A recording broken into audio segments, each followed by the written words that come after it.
Number 2. Align body segments in the direction of force. Bones and joints of the arm should be lined up in the direction of movement along with the pelvis. This allows your weight and force to be effectively transferred through your skeletal structure and prevents undue strain to the joints, ligaments, or muscles.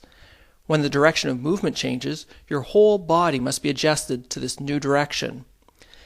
As an example of this, make a loose fist and put your thumb on top of your index finger. Notice how your thumb is lined up along the line of the radius bone. Now push against the tip of your thumb. You can see that there is very little movement in the thumb and very little stress to the thumb joints. To contrast that stable, aligned position, lift your thumb off your index finger so that it's more or less at right angles to your forearm.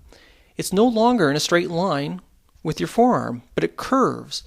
Now push against the pad of your thumb. The thumb is more difficult to stabilize, and you can see how it moves to accommodate the force. If you press firmly, you can see and feel the stress that's placed on the metacarpal phalangeal joint, where your thumb meets your hand. In the first position, where the segments are aligned in the direction of force, the weight is safely transferred through the bones. In the second position, where the thumb is not aligned in the direction of force, the ligaments around the thumb joints and the muscles at the base of the thumbs are subjected to a great deal of strain. Number 3. Place peripheral joints in a mid-range position. The joint should be positioned in mid-range, that is, halfway between the extremes of movement for that joint. The joint surfaces will have the broadest possible contact with each other, and the joint becomes more stable. And to a certain extent, the muscles can generate more force when the joint is in this position. This decreases the level of muscular effort. Watch here as the elbow is put into full extension, putting undue stress on the joint. Number 4. Let your body weight fall forward. For the compression techniques and many of the kneading techniques, you can increase your pressure with minimal effort if you mobilize your body weight to produce the force. When you use the arms and hands alone, a greater amount of effort is exerted to obtain the same level of force.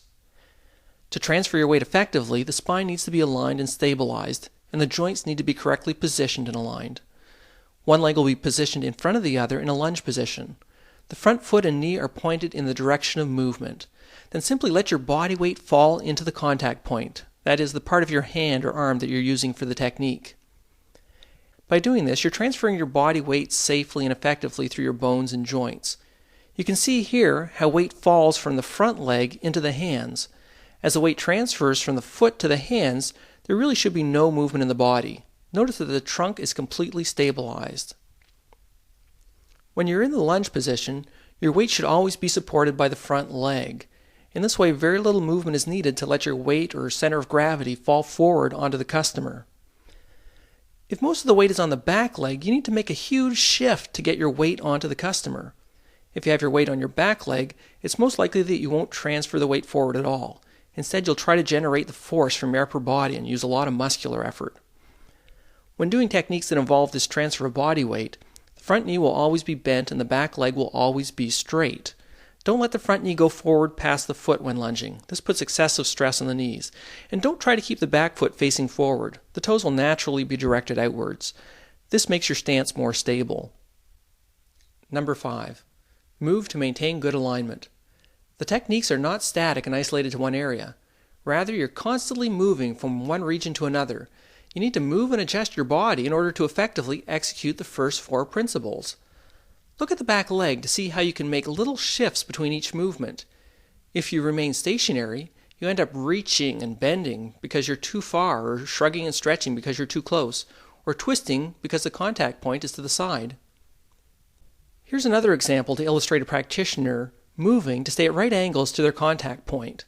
So adjust yourself as needed to maintain neutral alignment of the spine, to keep your segments lined up in the direction of force, to place your joints in a mid-range position, and to be in a position where you can let your weight fall forward. Number 6. Use large muscle groups. When applying the techniques, the movement should come from the large muscle groups as opposed to the smaller muscles. For example, when you're doing a circular kneading action with your thumbs, you will stabilize your thumb in a good alignment with the forearm and use your shoulder muscles to make the movement happen. This is in contrast to using the smaller muscles at the base of your thumb, like tiny windshield wipers, to create the circular action. The larger muscle groups can generate more power and will fatigue less easily.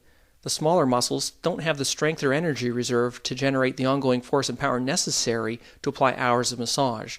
They quickly become fatigued and are predisposed to injury.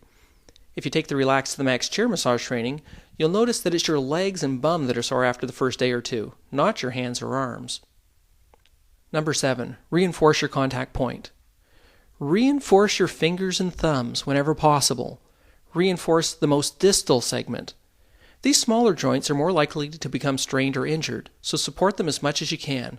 For example, if you put one thumb on top of the other as you compress, each thumb is doing just half the work. Or to look at it another way, with your thumbs reinforced, you can apply twice as much pressure as you could with just one thumb. Take a look at these next two techniques and see how this principle of reinforcement is used.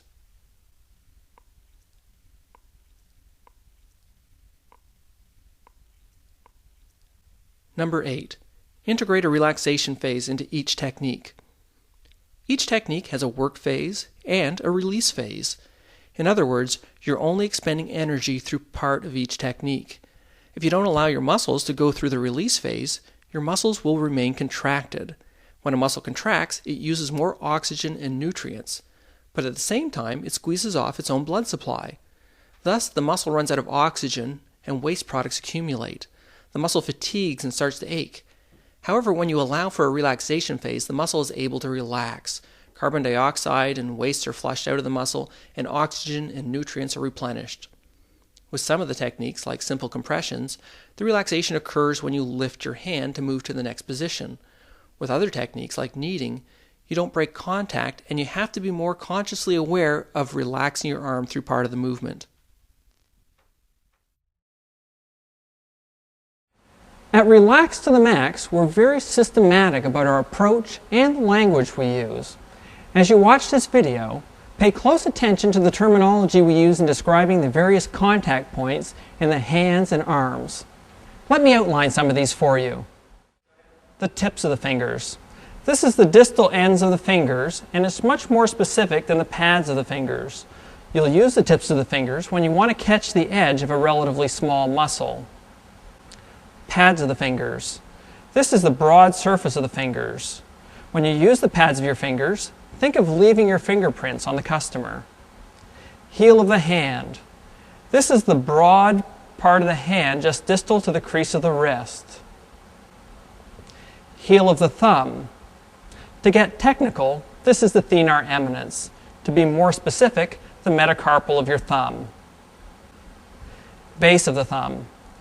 This is the head of the metacarpal of the thumb. You'll use this when squeezing small muscles with the hand. The fist.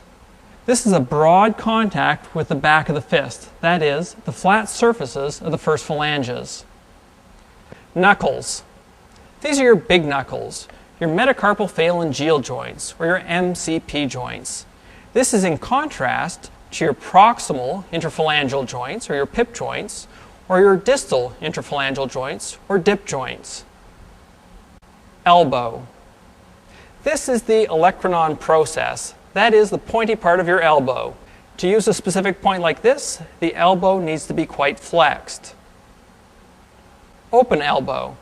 To create a broader contact, you can extend the elbow slightly so that the contact is not directly on the olecranon, but along the proximal ulna. This is a very distinct bony edge. As a general rule, when you want the massage to feel deeper or more penetrating, use a smaller contact point. Why? Because you have the same force going through a smaller area, you're essentially increasing the pressure, or the pounds per square inch. The opposite is also true. If someone is particularly sensitive, then use a broader contact so the force is dispersed over a wider area.